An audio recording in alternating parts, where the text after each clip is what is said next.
Hello students, ഇന്നത്തെ സെഷനിലേക്ക് എല്ലാവർക്കും സ്വാഗതം. CUET common university entrance test, അതായത് ഇന്ത്യയിലെ കേന്ദ്ര സർവകലാശാലകളിലേക്കും മറ്റ് സ്ഥാപനങ്ങളിലേക്കും അഡ്മിഷൻ നേടാനായിട്ട് NTA വർഷാവർഷങ്ങളായിട്ട് നടത്തി വരുന്ന ഒരു പൊതുദേശീയ പരീക്ഷയാണ് CUET ആദ്യമായിട്ട് NTA കണ്ടക്ട് ചെയ്യുന്നത് 2022 ഈ വർഷം ഇനി നടക്കാൻ പോകുന്ന ഈ CUETയുടെ 5ാമത്തെ പതിപ്പാണ്. എല്ലാ വർഷം ചെല്ലുന്തോറും CUETയിൽ മാറ്റങ്ങൾ സംഭവിച്ചുകൊണ്ടിരിക്കുകയാണ്. CUET is also evolving during this process. അപ്പോൾ ഈ വർഷവും CUETയിൽ കഴിഞ്ഞ വർഷത്തെ വെച്ചിട്ട് കുറച്ച് മാറ്റങ്ങൾ വന്നിട്ടുണ്ട്. അപ്പോൾ ഇന്ന് ഈ സെഷനിൽ നമ്മൾ ഡിസ്കസ് ചെയ്യാൻ പോകുന്നത് എന്താണ് CUET, ഈ വർഷം CUETയിൽ വന്നിട്ടുള്ള മേജർ ചേഞ്ചുകൾ എന്തൊക്കെയാണ്, CUETയുടെ സ്ട്രക്ചർ എന്താണ്, ഏതൊക്കെ സബ്ജക്റ്റും ഏതൊക്കെ ലാംഗ്വേജസുമാണ് CUETയിൽ നമുക്ക് സെലക്ട് ചെയ്യാൻ സാധിക്കുന്നത്, എക്സാമിൻ്റെ ഫോർമാറ്റ് എങ്ങനെയാണ്, എക്സാമിൻ്റെ മാർക്കിംഗ് സ്കീം എങ്ങനെയാണ്, ഇതിൽ നോർമലൈസേഷൻ വരുന്നുണ്ടോ, അതേപോലെ തന്നെ നിങ്ങൾക്ക് എങ്ങനെയാണ് CUETയിൽ നല്ലപോലെ എഫക്റ്റീവായിട്ട് പ്രിപ്പയർ ചെയ്യാൻ സാധിക്കുന്നതാണ് നമ്മൾ ഈ ഒരു ചെറിയ സെഷനിൽ ഈ ഒരു വീഡിയോയിൽ നമ്മൾ ഡിസ്കസ് ചെയ്യാൻ പോകുന്നത്. ആദ്യമേ തന്നെ എന്താണ് CUET? ഞാൻ നേരത്തെ പറഞ്ഞു, NDA കണ്ടക്ട് ചെയ്യുന്ന ഒരു എക്സാമാണ് NTA, national testing agency conduct ചെയ്യുന്ന നമ്മളുടെ ഒരു എക്സാമാണ് CUET. വർഷാവർഷവും നടക്കുന്നുണ്ട്. ഈ വർഷം 5ാമത്തെ പരീക്ഷയാണ്, 5ാമത്തെ തവണയാണ് CUET ഇംപ്ലിമെൻറ്റ് ചെയ്തിട്ടുള്ളത്.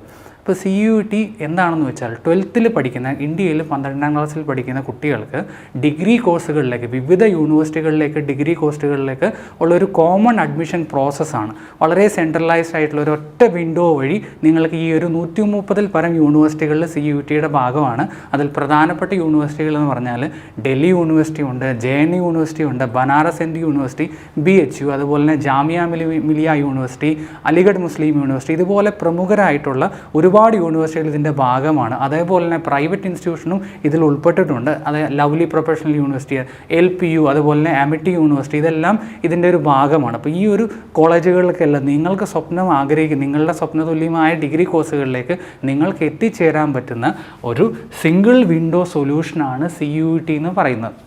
അപ്പോൾ CUETയുടെ ഒറ്റ തവണ നിങ്ങൾ അപ്ലൈ ചെയ്യുകയാണെങ്കിൽ 130ൽ പരം യൂണിവേഴ്സിറ്റികളിലേക്ക് നിങ്ങൾക്ക് എക്സാമിന് ശേഷം ആപ്ലിക്കേഷൻ പ്രൊവൈഡ് ചെയ്യാൻ പറ്റും ത്രൂ CUET. അതേപോലെ തന്നെ CUET നമ്മൾ നേരത്തെ പറഞ്ഞിരുന്നു കണ്ടക്ട് ചെയ്യുന്നത് NTA ആണ്. നിങ്ങൾക്ക് എല്ലാവർക്കും അറിയാവുന്ന പോലെ നീറ്റും JEE, ഇന്ത്യയിലെ ഒട്ടുമിക്ക എല്ലാ കോമ്പറ്റേറ്റീവ് എക്സാംസും കണ്ടക്ട് ചെയ്യുന്ന നാഷണൽ ടെസ്റ്റിംഗ് ഏജൻസി തന്നെയാണ്. അവർ തന്നെയാണ് നമ്മളുടെ CUETയും കണ്ടക്ട് ചെയ്യുന്നത്. അപ്പോൾ ഒരു കാര്യം കൂടി എടുത്ത് പറയാം, നമ്മളുടെ കേരളത്തിൽ നിന്ന് CUETയുടെ ഭാഗമായിട്ടുള്ള യൂണിവേഴ്സിറ്റി സെൻട്രൽ യൂണിവേഴ്സിറ്റി ഓഫ് കാസർഗോഡാണ്. കാസർഗോഡ് യൂണിവേഴ്സിറ്റിയാണ്, സെൻട്രൽ യൂണിവേഴ്സിറ്റിയാണ് CUETയുടെ ഭാഗമായിട്ടുള്ളത്. അപ്പോൾ CUETയുടെ സ്കോർസ് വെച്ചിട്ട് നിങ്ങൾക്ക് അവിടെയും അപ്ലൈ ചെയ്യാൻ സാധിക്കും. ഇനി നമുക്ക് അടുത്തതായിട്ട് ചെക്ക് ചെയ്യേണ്ടത് എന്താണ് CUETയിൽ വന്നിട്ടുള്ള പ്രധാനപ്പെട്ട ചേഞ്ച്, കഴിഞ്ഞ വർഷത്തെ അപേക്ഷിച്ച് എന്തൊക്കെ മാറ്റങ്ങളാണ് വന്നിട്ടുള്ളത്. CUET ഇത്തവണ 5ാമത്തെ പതിപ്പാണ്. 2022 ആദ്യം വന്നത്. ആദ്യം നടന്നപ്പോൾ തൊട്ട് പിന്നീട് വർഷങ്ങളിൽ ഒരുപാട് ചേഞ്ചുകൾ സംഭവിച്ചിട്ടുണ്ട്. കഴിഞ്ഞ വർഷത്തെ അപേക്ഷിച്ച് നോക്കുകയാണെങ്കിൽ കഴിഞ്ഞ വർഷത്തെ എക്സാമിൻ്റെ മോഡെന്ന് പറഞ്ഞാൽ ആക്ച്വലി ഒരു ഹൈബ്രിഡ് മോഡായിരുന്നു. Hybrid mode in the sense അവിടെ CBTയും ഉണ്ടായിരുന്നു, PBTയും ഉണ്ടായിരുന്നു. CBT എന്ന് വെച്ചാൽ കമ്പ്യൂട്ടർ ബേസ്ഡ് ടെസ്റ്റ്, PBT എന്ന് വെച്ചാൽ പേപ്പർ ബേസ്ഡ് ടെസ്റ്റ്. ഈ വർഷം കംപ്ലീറ്റ്ലി CBT ആക്കി മാറ്റി. Paper based test completely avoid ചെയ്തു. അതായത് ഈ വർഷം നമ്മൾക്ക് എക്സാമുകളെല്ലാം കമ്പ്യൂട്ടർ ബേസ്ഡ് ഓൺലൈൻ എക്സാം ആയിരിക്കും ത്രൂ ഔട്ട് നടക്കാൻ പോകുന്നത്. ഒരു എക്സാം പോലും പെൻ ആൻഡ് പേപ്പർ മോഡിൽ വരില്ല, എല്ലാം കമ്പ്യൂട്ടർ ബേസ്ഡ് ആയിട്ടുള്ള ടെസ്റ്റുകളാണ് വരുന്നത്. അതേപോലെ തന്നെ സബ്ജക്റ്റുകളുടെ എണ്ണം സ്ട്രീം ലൈൻ ചെയ്തിട്ടുണ്ട്. ലാസ്റ്റ് ഇയറിനെ അപേക്ഷിച്ച് വീണ്ടും സബ്ജക്റ്റുകളുടെ കൗണ്ട് കുറച്ചു. ഒരുപാട് സബ്ജക്റ്റുകൾ വരുമ്പോൾ നമുക്ക് ഏതൊക്കെയാണ് ചൂസ് ചെയ്യേണ്ടതെന്ന് എപ്പോഴും സ്റ്റുഡൻസിനൊരു കൺഫ്യൂഷനാണ്. ഒരു കാര്യം കൂടെ പ്രത്യേകം പറയാം, ഈ വർഷം നമുക്ക് മാക്സിമം എക്സാമിനായിട്ട് 5 വിഷയം മാത്രമേ ചൂസ് ചെയ്യാൻ സാധിക്കുള്ളൂ. കഴിഞ്ഞ വർഷം അത് 6 ആയിരുന്നു, ഈ വർഷം അത് 5 ആക്കിയിട്ടുണ്ട്. ആ 5 നമ്മൾ എടുക്കേണ്ടതെന്ന് അത് ആക്ച്വലി ഇവിടെ അതിൻ്റെയും കൗണ്ട് കുറച്ചിട്ടുണ്ട്. നേരത്തെ 63 ഉണ്ടായിരുന്നു, ഇപ്പോൾ നമുക്ക് 37 സബ്ജക്റ്റിൽ നിന്നാണ് 5 എണ്ണം ചൂസ് ചെയ്താൽ മതി. ഈ 37 എണ്ണത്തിൽ 13 എണ്ണം ലാംഗ്വേജുകളാണ്. അതേപോലെ 23 ഡൊമൈൻ സബ്ജക്റ്റാണുള്ളത്. അതിനോടൊപ്പം തന്നെ ഒരു ജനറൽ ആപ്റ്റിറ്റ്യൂഡ് ടെസ്റ്റ് GAT എന്ന് പറഞ്ഞ പേപ്പറും ഉണ്ട്. അപ്പോൾ ഇതെല്ലാം കൂടെ ചേർന്നിട്ടാണ് നമുക്ക് 37 സബ്ജക്റ്റ് വരുന്നത്. ഈ പറയുന്ന 37 സബ്ജക്റ്റിനകത്തു നിന്നാണ് നിങ്ങൾ ഓരോ 5 വിഷയങ്ങൾ ചൂസ് ചെയ്യേണ്ടത്. മാക്സിമം നിങ്ങൾക്ക് 5 ചൂസ് ചെയ്യാൻ സാധിക്കും, ബാക്കി നിങ്ങളുടെ ചോയ്സാണ്. അതേപോലെ തന്നെ നമ്മളുടെ ഡൊമൈൻ ഏതാണ്, നമ്മളിപ്പോൾ കൊമേഴ്സ് പഠിച്ചാലും നമ്മളെ ഒരിക്കലും BA കൊമേഴ്സ് അല്ലെങ്കിൽ BSc കൊമേഴ്സിൽ റെസ്ട്രിക്റ്റ് ചെയ്യുന്നില്ല. നമുക്ക് വീണ്ടും സയൻസിലേക്ക് പോകാം, അല്ലെങ്കിൽ കെമിസ്ട്രി എടുക്കാം, ഫിസിക്സ് എടുക്കാം, എങ്ങനെ വേണമെങ്കിലും എടുക്കാം. നമ്മൾ ചൂസ് ചെയ്യുന്ന പോലെ ആയിരിക്കും നമ്മളുടെ എക്സാം പാറ്റേൺ. അതിനോട് ശേഷം വരുന്ന അഡ്മിഷന് നമ്മൾ ചൂസ് ചെയ്യുന്ന പോലെ ഇരിക്കും.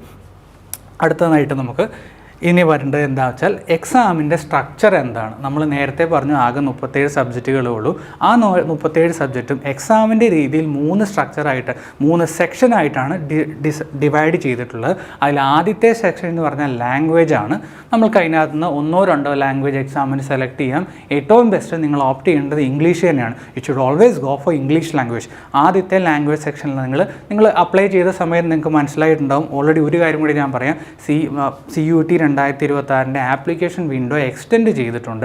അത് ഫെബ്രുവരി 4, 11:50 രാത്രി 11:50 വരെ വീണ്ടും CUETയുടെ വിൻഡോ എക്സ്റ്റെൻഡ് ചെയ്തിട്ടുണ്ട്.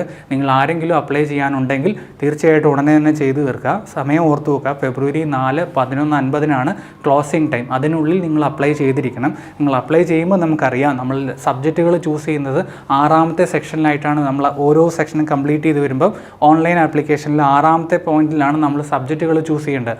അതിൽ ബ്രാക്കറ്റ് ഇട്ട് കൊടുത്തിട്ടുണ്ടാവില്ല. ലാംഗ്വേജ് എന്ന് പറഞ്ഞൊരു ബ്രാക്കറ്റ് ഉണ്ടാവും, ഡൊമൈൻ എന്ന് പറഞ്ഞൊരു ബ്രാക്കറ്റ് ഉണ്ടാവും, അതേപോലെ തന്നെ GATയുടെ ഒരു ബ്രാക്കറ്റ് ഉണ്ടാവും. അപ്പോൾ ഇതിൽ ഈ 3 സെക്ഷനായിട്ട് ഡിവൈഡ് ചെയ്തിട്ടുള്ളത് ഒന്ന് ലാംഗ്വേജ് സെക്ഷനുണ്ട്, അതേപോലെ നിങ്ങളുടെ ഡൊമൈൻ സ്പെസിഫിക് സെക്ഷനുണ്ട്, മൂന്നാമതായിട്ട് ജനറൽ ആപ്റ്റിറ്റ്യൂഡ് ടെസ്റ്റ് ഉണ്ട്. ഈ വർഷവും കഴിഞ്ഞ വർഷത്തെ പോലെ തന്നെ കഴിഞ്ഞ 5 വർഷവും CUETയിൽ ജനറൽ ആപ്റ്റിറ്റ്യൂഡ് ടെസ്റ്റ് കമ്പൾസറി അല്ലായിരുന്നു. ആ ഒരു സെക്ഷൻ മാൻഡേറ്ററി അല്ലായിരുന്നു.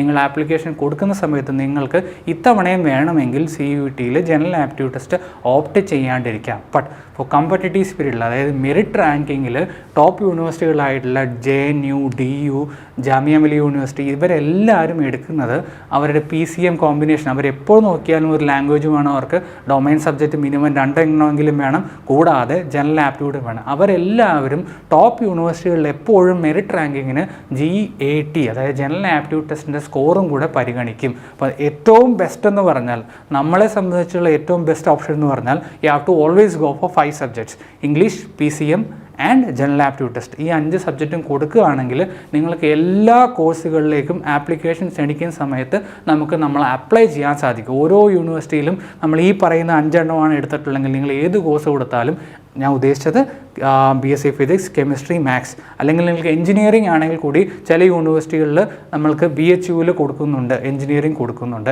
അപ്പോൾ അതിലും നമ്മൾ ഈ ഒരു ഫോർമാറ്റിലാണ് ചൂസ് ചെയ്തിട്ടുള്ളതെങ്കിൽ നമുക്ക് അവിടെയും എഞ്ചിനീയറിംഗിന് അപേക്ഷ കൊടുക്കാം. വളരെ ചുരുക്കം യൂണിവേഴ്സിറ്റികൾ മാത്രമേ BTech കോഴ്സസ് CUET വഴി പ്രൊവൈഡ് ചെയ്യുന്നുള്ളൂ.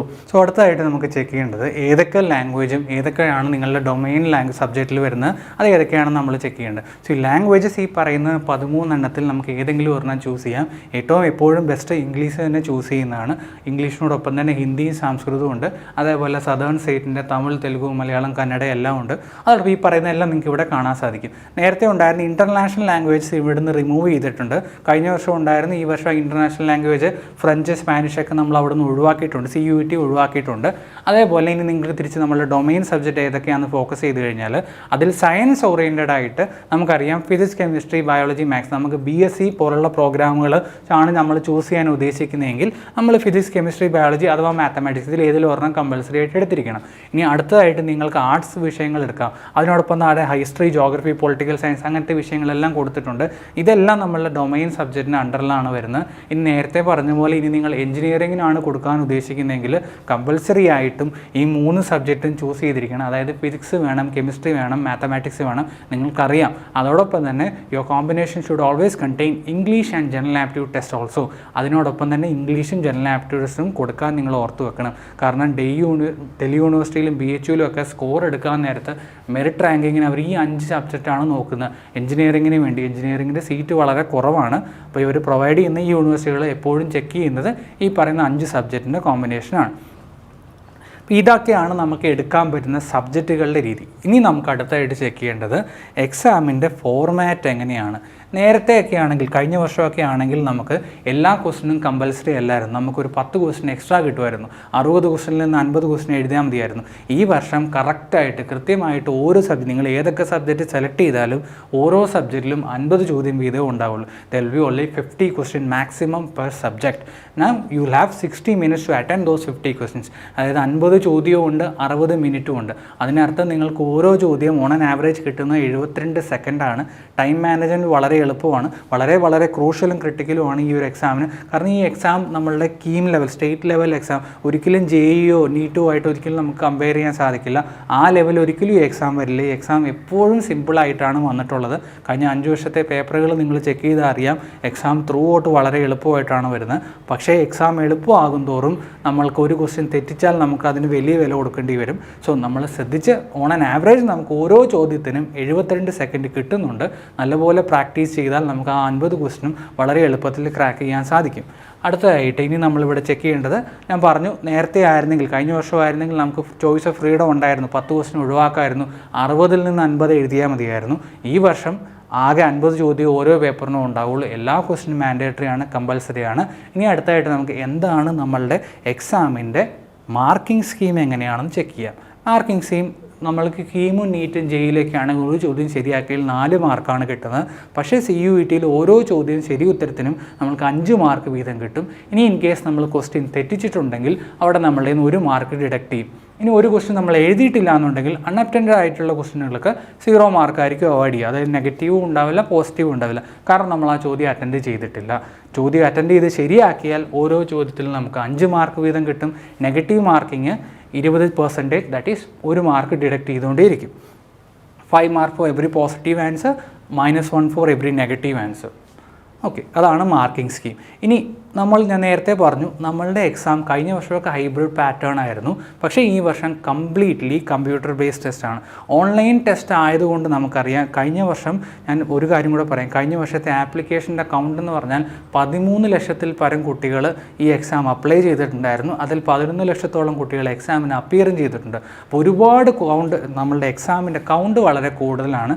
സോ എക്സാം കംപ്ലീറ്റ്ലി ഓൺലൈൻ ആകുമ്പോൾ എക്സാമുകൾക്ക് ഒരുപാട് ഷിഫ്റ്റ് ഉണ്ടാവും. എക്സാം ശരിക്കും സ്റ്റാർട്ട് ചെയ്യുന്നത് മെയ്, ആസ് ഓഫ് നോ ഇപ്പോഴത്തെ ഇൻഫർമേഷൻ വെച്ചിട്ട് മെയ് 11 മുതൽ മെയ് 30 വരെ ആയിരിക്കും എക്സാം വിൻഡോ വരുന്നത്. സോ ഈ 20 ദിവസമായിരിക്കും എക്സാം കണ്ടക്ട് ചെയ്യാൻ പോകുന്നത്. ഈ 20 ദിവസത്തിനുള്ളിൽ ഒരുപാട് ഷിഫ്റ്റുകളായിട്ടായിരിക്കും എക്സാം കണ്ടക്ട് ചെയ്യാൻ പറ്റുന്നത്. അപ്പോൾ ഒരുപാട് പേര് അപ്ലൈ ചെയ്യുന്നതുകൊണ്ട് ചില ആൾക്കാർക്കെല്ലാം മോർണിംഗ് ഷിഫ്റ്റ് കിട്ടും, കുറച്ച് ആൾക്കാർക്ക് ഈവനിങ് ഷിഫ്റ്റ് കിട്ടും, കുറച്ച് ആൾക്കാർക്ക് ആഫ്റ്റർനൂൺ സെക്ഷൻ കിട്ടും. ഓരോ ഷിഫ്റ്റിലും എക്സാമിൻ്റെ ലെവൽ ഓഫ് ഡിഫിക്കൽട്ടി വ്യത്യാസമായിരിക്കും. കാരണം എല്ലാവർക്കും കിട്ടാൻ പോകുന്ന ഒരേ ചോദ്യമായിരിക്കുകയല്ല, ഓരോ ഷിഫ്റ്റിനും ഒരു സെറ്റ് ഓഫ് ക്വസ്റ്റ്യൻ പേപ്പർ ആയിരിക്കും വരാൻ പോകുന്നത്. അപ്പോൾ ചില ആൾക്കാർക്ക് എക്സാം വളരെ എളുപ്പമായിരിക്കും, പക്ഷേ ചില ആൾക്കാർക്ക് എക്സാം വളരെ ബുദ്ധിമുട്ടായിരിക്കും. അങ്ങനെ വരുമ്പോൾ നമ്മൾക്ക് റിസൾട്ട് ഒരേപോലെ കൊടുക്കുക എന്ന് പറഞ്ഞാൽ അത് പ്രാക്ടിക്കലി പോസിബിൾ അല്ല. അപ്പോൾ അതിനെയാണ് നമ്മൾ സ്കോർസ് നോർമലൈസ് ചെയ്യുക എന്ന് പറഞ്ഞാൽ. അപ്പം നമ്മൾ മാത്സിൽ പഠിച്ചിട്ടുണ്ട്, മീനും മോഡും മീഡിയനൊക്കെ വെച്ച് നമ്മൾ സ്കോർസ് ജനറേറ്റ് ചെയ്യുന്നത് പഠിച്ചിട്ടുണ്ട്. അപ്പോൾ അതേ മെത്തേഡ് വെച്ചിട്ട് ഒരു എംപീരിക്കൽ ഫോർമുല വെച്ചിട്ടാണ്, മാത്തമാറ്റിക്കലി ഡിറൈവ് ചെയ്തൊരു ഫോർമുല വെച്ചിട്ടാണ് നമ്മളുടെ സ്കോർസ് നോർമലൈസ് ചെയ്യാൻ പോകുന്നത്. എല്ലാവരുടെയും സ്കോർസ് നോർമലൈസ് ചെയ്തതിന് ശേഷം മാത്രമേ റാങ്ക് ലിസ്റ്റ് പ്രസിദ്ധീകരിക്കുകയുള്ളൂ. ആ മാർക്ക് വെച്ചിട്ടാണ് നിങ്ങൾ ഓരോരോ യൂണിവേഴ്സിറ്റിയിൽ അപ്ലൈ ചെയ്യേണ്ടത്. അപ്പം എങ്ങനെയാണ് നമ്മൾ പറഞ്ഞു, എങ്ങനെയാണ് സ്കോർസ് നോർമലൈസ് ചെയ്യുന്നതെന്ന് പറഞ്ഞു. ഇനി എന്തുകൊണ്ടാണ് നോർമലൈസേഷൻ ചെയ്യുന്നതെന്ന് ഞാൻ പറഞ്ഞു. കാരണം എക്സാം ഓരോ സെറ്റിലും ഓരോ ലെവൽ ഓഫ് ഡിഫിക്കൽട്ടി ആയിരിക്കും വരുന്നത്. ഇനി നമ്മൾ എടുത്തു പറയേണ്ട ഒരു കാര്യം ജനറൽ ആപ്റ്റിറ്റ്യൂഡ് ടെസ്റ്റിനെ കുറിച്ചാണ്. ഇപ്പോൾ GAT എന്ന് പറയുന്നത് എല്ലാ വർഷത്തെ പോലെ ഈ വർഷവും അത് മാൻഡേറ്ററി ആയിട്ട് അവരൊരിക്കലും പറഞ്ഞിട്ടില്ല, ഇന്ന പരീക്ഷയെ നിങ്ങൾ അപ്പിയർ ചെയ്തേ മതിയാകൂ. 5 വർഷം GAT ആകണമെന്ന് ഒരിടത്തും ആരും പറഞ്ഞിട്ടില്ല. ഈ വർഷവും നിങ്ങൾക്ക് വേണമെങ്കിൽ GAT അവോയ്ഡ് ചെയ്യാം. പക്ഷേ ഞാൻ പറയുകയാണെങ്കിൽ ഒരിക്കലും നിങ്ങൾ GAT അവോയ്ഡ് ചെയ്യല്. ജനറൽ ആപ്റ്റിറ്റ്യൂഡ് ടെസ്റ്റ് ആ പരീക്ഷ എഴുതാനായിട്ട് നിങ്ങൾ പ്രത്യേകിച്ച് വേറെ എക്സ്ട്രാ ഒന്നും പഠിക്കേണ്ട കാര്യങ്ങളില്ല. നിങ്ങൾ ക്ലാസ് 10th വരെ, 10ാം ക്ലാസ്സിൽ വരെ നിങ്ങൾ എന്തൊക്കെയാണോ മാത്സിൽ പഠിച്ചത്, 10ാം ക്ലാസ് വരെ നിങ്ങൾ എന്തൊക്കെയാണോ ഇംഗ്ലീഷിൽ നമ്മൾ ലാംഗ്വേജിന് വേണ്ടി പഠിച്ചിട്ടുള്ളത്, അതേപോലെ കറണ്ട് ആയിട്ടുള്ള കുറച്ച് കറണ്ട് അഫയേഴ്സും റീസണിങ്ങിനുള്ള ക്വസ്റ്റ്യൻസുമാണ് GATയിൽ വരുന്നത്. GATയിലും 50 ക്വസ്റ്റ്യനാണ് വരുന്നത്. അപ്പോൾ ഈ 50 ക്വസ്റ്റ്യൻ ചെയ്യാനായിട്ട് നിങ്ങൾ ഒരുപാട് അധികം പ്രാക്ടീസൊന്നും ചെയ്യേണ്ട ആവശ്യമില്ല. നമ്മൾ നോർമലി നമ്മളുടെ സ്കൂളിൽ പ്രിപ്പയർ ചെയ്യുന്ന പോലെ, ഫിസിക്സും കെമിസ്ട്രിയൊക്കെ പ്രിപ്പയർ ചെയ്യുന്ന പോലെ ആ കൂട്ടത്തിൽ തന്നെ നമുക്ക് എക്സാം എഴുതാൻ സാധിക്കും. പക്ഷേ എവിടെയാണ് നമുക്ക് അഡ്വാൻറ്റേജ് വരിക എന്ന് പറഞ്ഞാൽ, നമ്മൾ നേരത്തെ പറഞ്ഞു മെയിൻ ആയിട്ടുള്ള Delhi university, JNU, Jamia Millia university, അവരൊക്കെ മെറിറ്റ് റാങ്കിങ് കമ്പോസ് ചെയ്യാൻ നേരത്ത്, അവരൊക്കെ ആപ്ലിക്കേഷൻ ഇൻവൈറ്റ് ചെയ്യാൻ നേരത്ത് നമ്മൾ GAT കൊടുത്തിട്ടുണ്ടോ ഇല്ലയോ എന്നും കൂടെ ചെക്ക് ചെയ്യും. ഇപ്പോൾ സപ്പോസ് 2 പേർക്ക് ഒരേ സ്കോറാണ് വന്നിട്ടുള്ളതെങ്കിൽ ഒരാൾക്ക് 100-ൽ 100 വന്നു, മറ്റേ കുട്ടിക്ക് 100-ൽ 100 വന്നു. പക്ഷേ രണ്ടാമത് പറഞ്ഞ ആൾ മാത്രമാണ് GATയിൽ അപ്ലൈ ചെയ്തിട്ടുള്ളൂ അല്ലെങ്കിൽ അപ്പിയർ ചെയ്തിട്ടുള്ളൂ. ആദ്യം പറഞ്ഞ ആൾ GAT എടുത്തിട്ടില്ല. ഇപ്പോൾ സ്വാഭാവികമായിട്ടും മെറിറ്റ് റാങ്ക് കമ്പോസ് ചെയ്യുമ്പം കുറച്ചുകൂടെ വെയിറ്റേജ് GAT എടുത്ത ആൾക്കാർക്കും കിട്ടാൻ പോകുന്നത്. അപ്പോൾ അയാളുടെ സ്കോർ കൂടെ എടുത്തിട്ട് അയാൾക്കായിരിക്കും സീറ്റിൽ അഡ്മിഷൻ കൊടുക്കാൻ പോകുന്നത്. ഇപ്പോൾ ഒരു ടൈ വരികയാണെങ്കിൽ അതാണ് ഞാൻ പറഞ്ഞത്. സോ മെറിറ്റ് റാങ്കിങ്ങിൽ എപ്പോഴും GATക്ക് ഒരു പ്രത്യേക സിഗ്നിഫിക്കൻസ് ഉണ്ട്. ടോപ്പ് യൂണിവേഴ്സിറ്റികൾ, അപ്പം ഒരുപാട് യൂണിവേഴ്സിറ്റികളുണ്ട്, 130-ൽ പരം യൂണിവേഴ്സിറ്റികൾക്കുള്ള ഒരു ഗേറ്റ്വേ ആണ് CUET. അപ്പോൾ ഈ പറഞ്ഞ യൂണിവേഴ്സിറ്റികളിൽ ചില യൂണിവേഴ്സിറ്റികൾ GAT കമ്പൽസറി, അവർ മാർക്കിംഗ് അഡ്മിഷൻ സമയത്ത് GAT ചോദിക്കില്ല. നിങ്ങൾ ഫിസിക്സ് എഴുതിയിട്ടുണ്ടോ, ഫിസിക്സിന് സ്കോറുണ്ട്, ഇംഗ്ലീഷിന് സ്കോറുണ്ട് എങ്കിൽ നിങ്ങൾക്ക് BSc ഫിസിക്സിന് അഡ്മിഷൻ തരാം, അവരത് മാത്രമേ ചോദിക്കുകയുള്ളൂ. മെയിനായിട്ടുള്ള യൂണിവേഴ്സിറ്റികളിൽ എപ്പോഴും GATയിൽ എക്സ്ട്രാ ഫോക്കസ് അവർ കൊടുത്തിട്ടുണ്ട്. ഈവൻ എന്തോ അത് മാൻഡേറ്ററി അല്ലെങ്കിലും അവർ മെറിറ്റ് റാങ്കിങ് കമ്പോസ് ചെയ്യാൻ നേരത്ത് നിങ്ങൾ ജനറൽ ആപ്റ്റിറ്റ്യൂഡ് എഴുതിയിട്ടുണ്ടോ ഇല്ലയെന്ന് അവർ ചെക്ക് ചെയ്യും. ഉണ്ടെങ്കിൽ നിങ്ങൾക്ക് അതിൻ്റേതായ വെയിറ്റേജും കിട്ടും. ഓക്കെ, ഇനി നമ്മൾ അടുത്തതായിട്ട് ചെക്ക് ചെയ്യേണ്ടത് നിങ്ങൾ എങ്ങനെയാണ് CUETക്ക് വേണ്ടി പ്രിപ്പയർ ചെയ്യേണ്ടത്. നോർമലി നമുക്കറിയാം, നമ്മളുടേതായിട്ടുള്ള സയൻസ് സ്ട്രീമിലാണ് നിങ്ങൾ ഓപ്റ്റ് ചെയ്യാൻ ഉദ്ദേശിക്കുന്നതെങ്കിൽ, അല്ലെങ്കിൽ നിങ്ങൾ സയൻസ് അല്ല BA ആണെങ്കിൽ പോട്ടെ, നമ്മൾ സ്കൂളിൽ അതിൻ്റേതായിട്ടുള്ള ഡൊമൈൻ സബ്ജക്റ്റുകൾ നമ്മൾ സ്കൂളിൽ പഠിക്കുന്നുണ്ട്. നമ്മൾ എക്സ്ട്രാ ആയിട്ട് ഫോക്കസ് ചെയ്യേണ്ടത് നേരത്തെ പറഞ്ഞ പോലെ GATയിലാണ്. GAT എഴുതുകയാണെങ്കിൽ നിങ്ങൾക്കൊരു അൺഡ്യൂ അഡ്വാൻറ്റേജ് നിങ്ങൾക്ക് അവിടെ കിട്ടും. നിങ്ങൾക്കൊരു അഡ്വാൻറ്റേജ് തീർച്ചയായിട്ടും ഉണ്ടാവും. അപ്പോൾ അതിനി നമ്മൾ പ്രിപ്പയർ ചെയ്യേണ്ടത് എങ്ങനെയാണെന്ന് വെച്ചാൽ, ഈ ജനറൽ ആപ്റ്റിറ്റ്യൂഡ് വരുന്ന ക്വസ്റ്റനുകൾ നിങ്ങൾ previous year question paper check ചെയ്തിട്ടുണ്ടെങ്കിൽ നമുക്കറിയാം വളരെ വളരെ എളുപ്പമുള്ള ക്വസ്റ്റനുകളാണ്. പക്ഷേ എക്സാമിൻ്റെ ലെവൽ ഓഫ് ഡിഫിക്കൽട്ടി വളരെ എളുപ്പമാകും തോറും എന്താ സംഭവിക്കുന്നത് വെച്ചാൽ, ചെറിയൊരു എറർ മതി നമ്മളുടെ റാങ്ക് ഒരുപാട് താഴോട്ട് പോകാനായിട്ട്. ഓരോ ക്വസ്റ്റിനും വളരെ എളുപ്പമുള്ളതാണ്. അപ്പം എളുപ്പമുള്ള ക്വസ്റ്റിനുകൾ നമ്മൾ ഒരുപാട് പ്രാക്ടീസ് ചെയ്താലേ നമുക്കവിടെ നമ്മളുടെ എറർ, കാൽക്കുലേഷനിലെ എറർ മിനിമൈസ് ചെയ്യാൻ സാധിക്കുകയുള്ളൂ. ഇനി നമ്മൾ ഒരുപാട് പ്രോബ്ലംസ് വർക്കൗട്ട് ചെയ്താൽ മാത്രമേ നമ്മൾ ആ ലെവലിലേക്ക് എത്താൻ സാധിക്കുകയുള്ളൂ. നിങ്ങൾ ക്വസ്റ്റൻ പേപ്പർ കാണുമ്പം നിങ്ങൾ വിചാരിക്കും അയ്യോ ഇത്ര എളുപ്പമുള്ളൂ, speed is equal to distance by time, ആ ഇക്വേഷൻ വെച്ചിട്ടൊക്കെ നമ്മൾ പ്രോബ്ലം സോൾവ് ചെയ്യുന്നത്. അപ്പം അങ്ങനെ എളുപ്പമാണല്ലോ നിങ്ങൾക്ക് കാണുമ്പോൾ തോന്നും. പക്ഷേ ഇതേപോലെ എളുപ്പമുള്ള ഒരുപാട് ക്വസ്റ്റ്യൻ സ്റ്റാക്ക് ചെയ്ത് വെക്കുമ്പോഴാണ് അതിനകത്ത് ചിലപ്പോൾ തെറ്റ് വരാൻ നമുക്ക് സാധ്യത വരുന്നത്. അതേപോലെ തന്നെ ഈ GATയിലെ ജനറൽ നോളജ് അഥവാ കറണ്ട് അഫയേഴ്സും ജനറൽ നോളജും ഒരു ഇൻ്റഗ്രൽ പാർട്ടാണ്. 15 മുതൽ 20 ചോദ്യം വരെ എല്ലാ വർഷവും നമുക്ക് ഇതിനകത്ത് നിന്ന് എക്സ്പെക്ട് ചെയ്യാം. അപ്പോൾ കറണ്ട് അഫയേഴ്സ് നമ്മൾ നല്ലപോലെ നോക്കിയേ സാധിക്കുകയുള്ളൂ. പ്രീവിയസ് നമ്മളുടെ എക്സാം നടക്കുന്ന പ്രീവിയസ് ഇയറിലെ കറണ്ട് അഫയേഴ്സ് 26-ൽ ചോദിക്കാൻ പോകുന്ന 2025-ൽ നടന്നിട്ടുള്ള കറണ്ട് അഫയേഴ്സാണ്. അപ്പോൾ അത് നമ്മൾ ന്യൂസ് പേപ്പർ കട്ടിങ്സ് എല്ലാം ക്ലിപ്പ് ചെയ്ത് അല്ലെങ്കിൽ കറണ്ട് അഫയേഴ്സിൻ്റെ ബുക്ക് വായിച്ച് പഠിക്കുകയാണെങ്കിൽ നമുക്ക് അവിടെയും നല്ലപോലെ സ്കോർ ചെയ്യാൻ സാധിക്കും. കറണ്ട് അഫയേഴ്സിലെ ക്വസ്റ്റിന് നമുക്ക് വീണ്ടും ആലോചിക്കേണ്ട കാര്യമില്ല. ഇന്ന ചോദ്യം കണ്ടു കഴിഞ്ഞാൽ അതിൻ്റെ ആൻസർ ഏതാണോ, A ആണോ B ആണോ C ആണോ D ആണോ എന്ന് നോക്കേണ്ട ആവശ്യമില്ല. അതിന് ഉത്തരം അറിയാമെങ്കിൽ എഴുതാം, അറിയത്തില്ലെങ്കിൽ അതിൽ നോക്കി ഇരുന്നിട്ട് കാര്യമില്ല. മാത്സോ റീസണിങ്ങോ പോലെയല്ല. മാത്സോ റീസണിങ്ങോ ആണെങ്കിൽ നമുക്ക് ഓപ്ഷനിൽ നിന്ന് ആൻസറിലേക്ക് പോകാൻ ഒരുപാട് ഷോർട്ട് കട്ട്സ് ഉണ്ട്. ഇവിടെ അത് സാധിക്കില്ല. ഇത് ഉത്തരം അറിഞ്ഞാൽ മാത്രമേ നിങ്ങൾക്ക് എഴുതാൻ സാധിക്കുകയുള്ളൂ. So that is it. ഈ ഒരു വീഡിയോയിൽ നമ്മൾ എന്താണ് CUET, നിങ്ങൾക്ക് എന്താണ് അറിയേണ്ടത്, എക്സാമിനെ കുറിച്ച് അറിയേണ്ടത് എല്ലാം നമ്മൾ വളരെ അത്യാവശ്യം നല്ലൊരു രീതിയിൽ കണ്ടൻസ് ചെയ്തിട്ട് ഈ ഒരു വീഡിയോയിൽ പ്രൊവൈഡ് ചെയ്തിട്ടുണ്ട്. അപ്പോൾ ഇത് നിങ്ങൾക്ക് തീർച്ചയായിട്ടും ഹെൽപ്ഫുൾ ആകുമെന്ന് വിചാരിക്കുന്നു. ഒരു കാര്യം കൂടി ഞാൻ ആദ്യമേ പറയാം, ഒരിക്കൽ കൂടി ഞാൻ പറയാം, ഫെബ്രുവരി 4, 11, 50 വരെ നമ്മളുടെ എക്സാം വിൻഡോ എക്സ്റ്റെൻഡ് ചെയ്തിട്ടുണ്ട്. അപ്ലൈ ചെയ്യാത്തവരാരെങ്കിലും ഉണ്ടെങ്കിൽ തീർച്ചയായിട്ടും അപ്ലൈ ചെയ്യുക. So that's it. Thank you.